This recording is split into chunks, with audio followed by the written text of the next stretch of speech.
할렐루야. 하나님께서 새 하루를 시작하셨습니다. 자, 오늘 하나님께서 주시는 말씀은 레위기 11장입니다. 레위기 11장 13절에서 19절 말씀입니다. 함께 읽겠습니다. 새 중에 너희가 가증히 여길 것은 이것이라.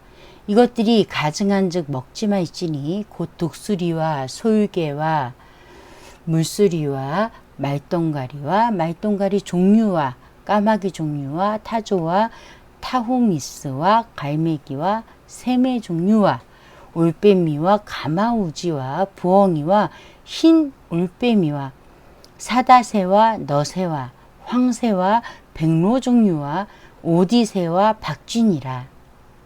아멘. 자, 우리가 이제 정결법 중에 음식에 대한 것을 하고 있어요.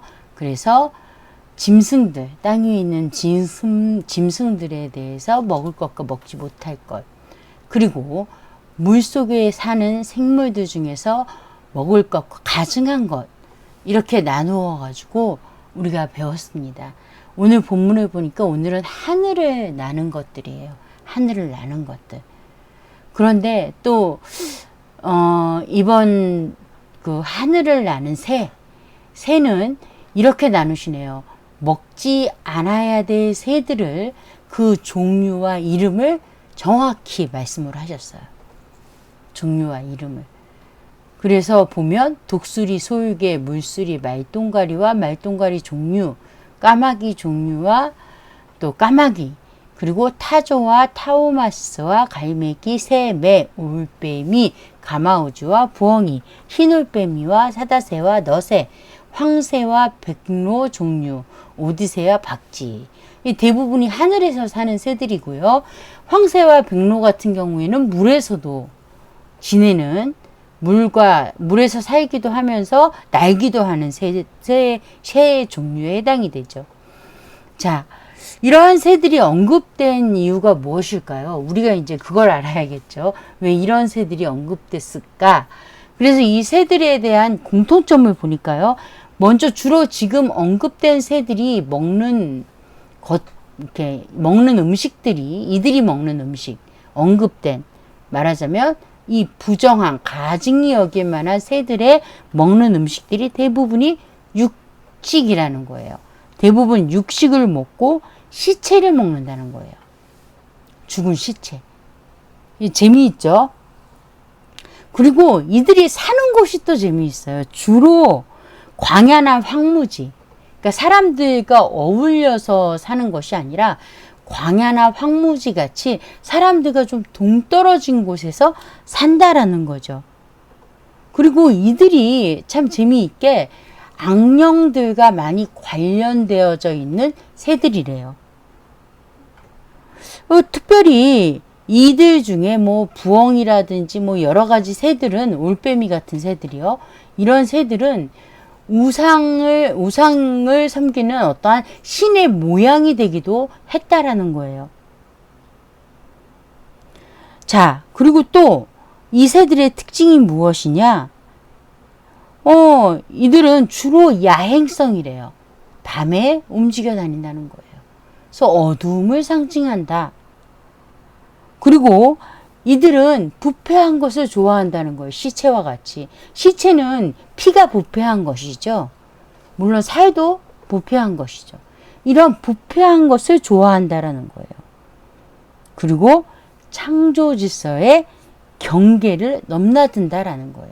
하나님께서 새들을 창조하신 이유가 있는데 아주 아슬아슬하게 그 창조 질서를 넘어갔다가 또 다시 돌아왔다가 넘어갔다가 돌아왔다가 하는 하나님의 창조 질서를 넘나드는 그러한 삶을 사는 게 이 부정한, 가증한 새들의 공통점이라는 거예요. 재미있지 않아요? 이 공통점들이 놀랍게도 굉장히 부정한 것들이에요. 어둠을 상징하고 죄를 상징하고 이방신을 숭배하는 우상 숭배를 상징하고 또 죽음을 상징하고 부패한 죄들을 떠올리게 만들어요. 그런데 더 재밌는 게 뭘까요? 지금 이 새 이름들을 살펴보면요. 굉장히 외모가 훌륭해요. 그리고 힘도 세요. 힘도 세요.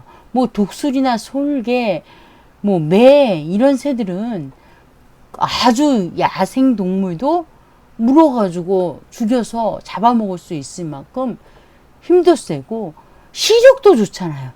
겉으로 볼 때는 너무나도 멀쩡하고 멋있는 거예요. 이 새들이.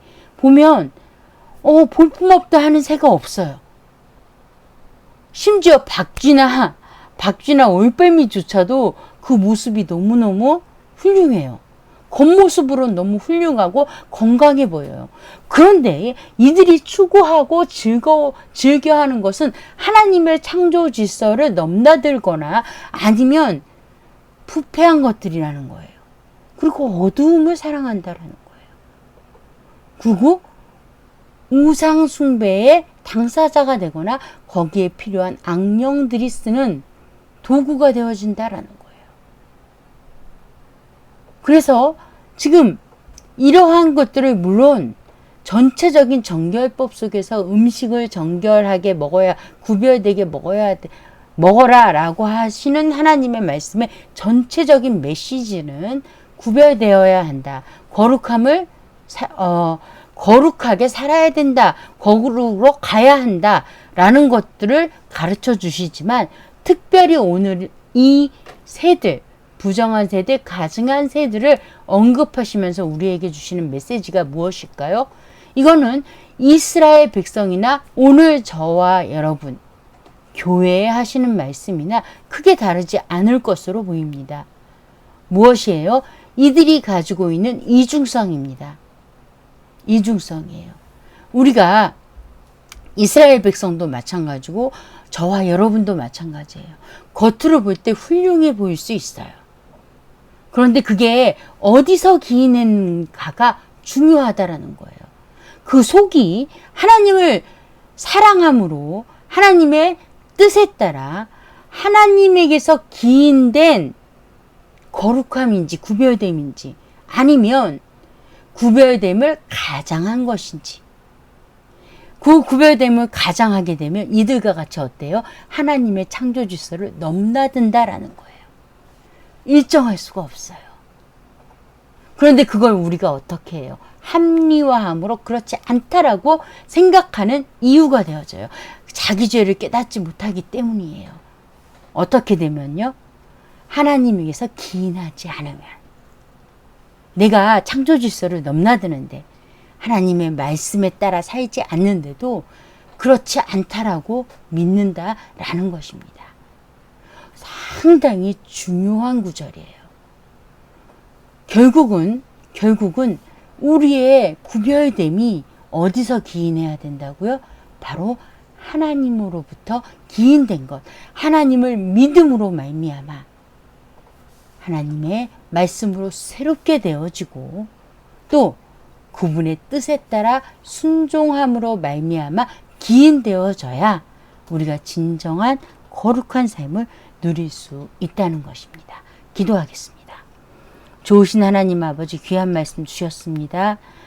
하나님이 주신 이 말씀대로 우리가 우리의 삶이 우리의 구체적인 일상이 어디로부터 기인되어졌는지 알게 하여 주시옵소서.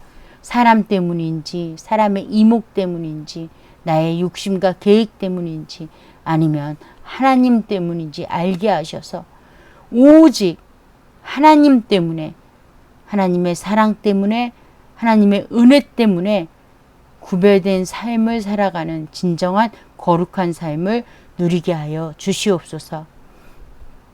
예수님 이름으로 기도합니다. 아멘.